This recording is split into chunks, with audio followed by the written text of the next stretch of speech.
पिछली बार जो धोखा हुआ, आपने जिस व्यक्ति को सांसद चुना वह व्यक्ति तो भारत माता की जय भी नहीं बोलता, और पिछली बार किस चुनाव चिन्ह पे आया था, इस बार फिर दूसरे चुनाव चिन्ह पे आ गया।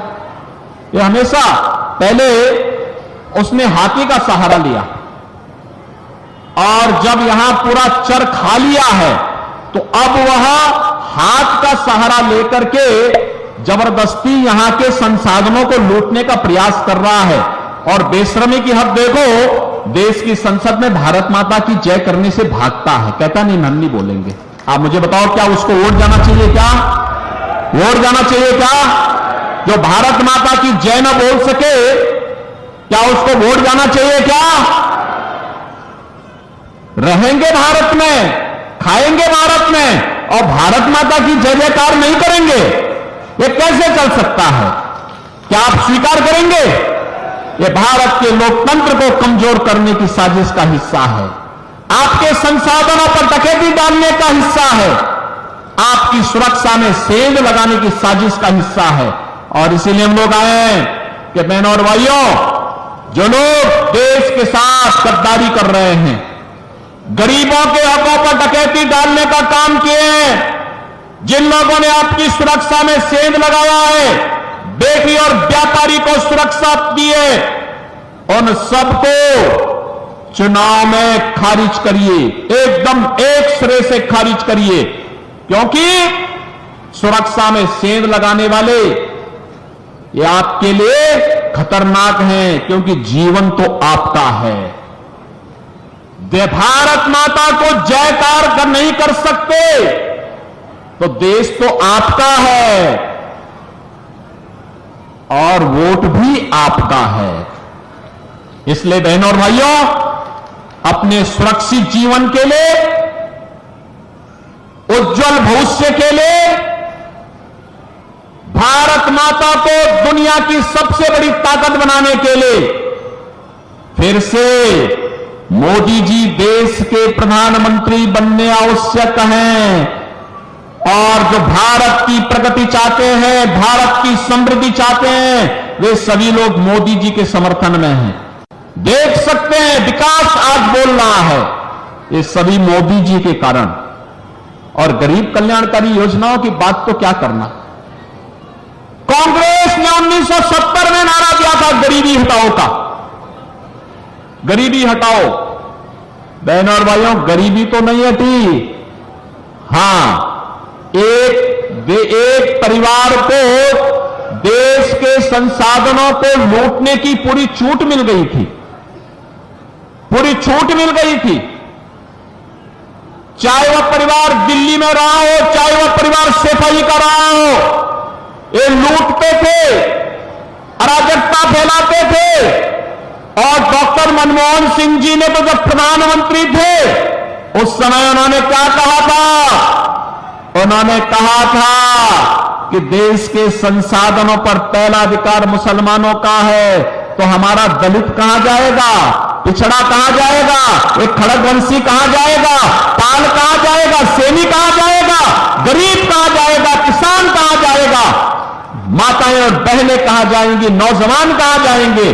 देश के अंदर कांग्रेस जाति के नाम पर, क्षेत्र के नाम पर, भाषा के नाम पर बांटती रही। गरीब भूखों मरता रहा, किसान आत्महत्या करता रहा, नौजवान प्लान करता रहा। और एक कांग्रेसी और उनके सहयोगी दलों को आज के इंडी गठबंधन के रूप में आपके पास आए हैं। बहनों और भाइयों, ये देश के साथ गद्दारी किए हैं और फिर गद्दारी करने के लिए अपने झूठे घोषणा पत्र के साथ आपके पास आए हैं। आज कांग्रेस का जो घोषणा पत्र है उसको आप देखेंगे, क्या कहते हैं? कहते हैं देश हमारी अगर सरकार बनी तो हम शरिया कानून लागू कर देंगे। आप बताओ, ये देश बाबा साहब भीमराव अंबेडकर के द्वारा बनाए गए संविधान से चलेगा या किसी शरीयत से चलेगा? भारत संविधान से चलेगा, बाबा साहब भीमराव अंबेडकर के द्वारा बनाए गए संविधान से भारत चलेगा, न कि किसी शरीय कानून से। कांग्रेस के लोग अपने घोषणा पत्र में इस बात की चर्चा करते हैं कि हम व्यक्तिगत कानून को लागू करेंगे, यानी सरिया कानून लागू करेंगे, क्योंकि मोदी जी ने 3 तलाक की कुप्रथा को रोक दिया, पूरी तरह रोक लगा दी, उस पर लगाम लगा दी, और उसको कहते हैं कि हम फिर से व्यक्तिगत कानून पुनर्बहाल करेंगे। ये लोग सरिया कानून लागू करेंगे और कहते हैं कि हम लोग जनता की प्रॉपर्टी को हत्या करके, ले करके, उसके माध्यम से फिर उसका बंदर बांट करेंगे। बहनों और भाइयों, क्या आप कांग्रेस और समाजवादी पार्टी को अपनी संपत्ति पर डकैती डालने की छूट देना चाहते हैं क्या?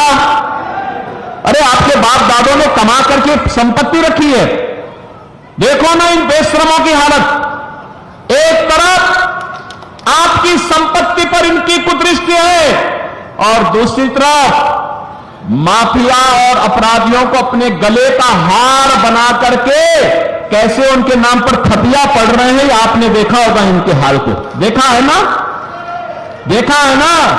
देश की जो आवाज है वो आवाज है फिर एक बार, फिर एक बार, फिर एक बार मोदी सरकार का, क्योंकि प्रधानमंत्री मोदी जी ने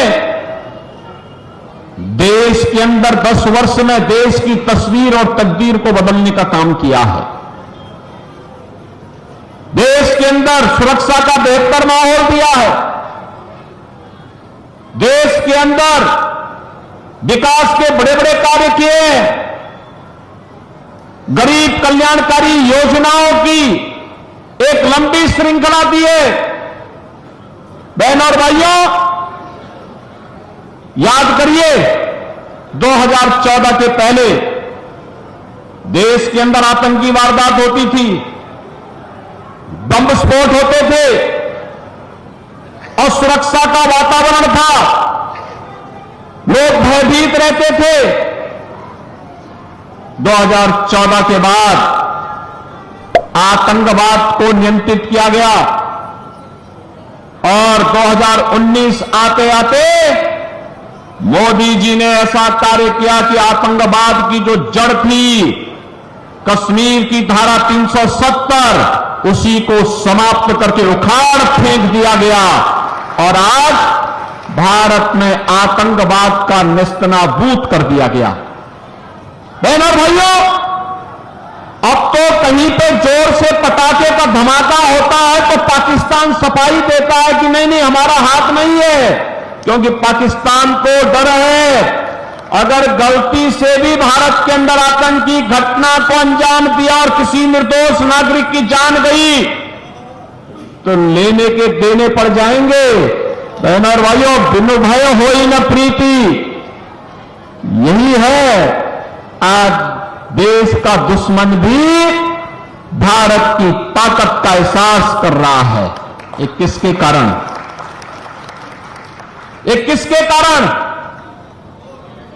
मोदी जी के कारण, कांग्रेस के कारण नहीं। कांग्रेस के समय में तो आतंकी वारदात होती थी, एक कानों में तेल डाल करके चुपचाप सो जाते थे, आंखों में चश्मा लगा करके ये लोग चुपचाप अनदेखी कर देते थे, कहते थे हम देख रहे हैं, देख रहे हैं, देखेंगे।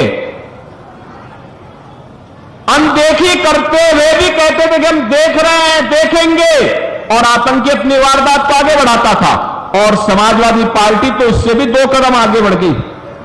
इतनी बेशर्मी की इन्होंने, इतनी बेशर्मी की कि जिन लोगों ने अयोध्या में राम जन्मभूमि पर हमला किया था, जिन लोगों ने काशी में संकट मोचन मंदिर पर हमला किया था, उन आतंकवादियों के मुकदमों को समाजवादी पार्टी ने वापस लेने का दुस्साहस किया था। तो हम धन्यवाद देना चाहेंगे न्यायपालिका को कि इन्होंने समाजवादी पार्टी की इस मंशा को पूरा नहीं होने दिया। और उस समय कोर्ट ने तीखी टिप्पणी की थी समाजवादी पार्टी पर, समाजवादी पार्टी की सरकार पर, कहा था आप आतंकवादियों के मुकदमे वापस ले रहे हो और कल बड़ी बेशर्मी के साथ इन्हें पद्म पुरस्कार से नवाज करके देश की जनता की सुरक्षा के साथ खिलवाड़ करोगे, ये नहीं होने देगी न्यायपालिका। बहनों और भाइयों, ये लोग देश की सुरक्षा की क्या बात करेंगे? कौन सी सुरक्षा की लोग बात करना चाहते हैं?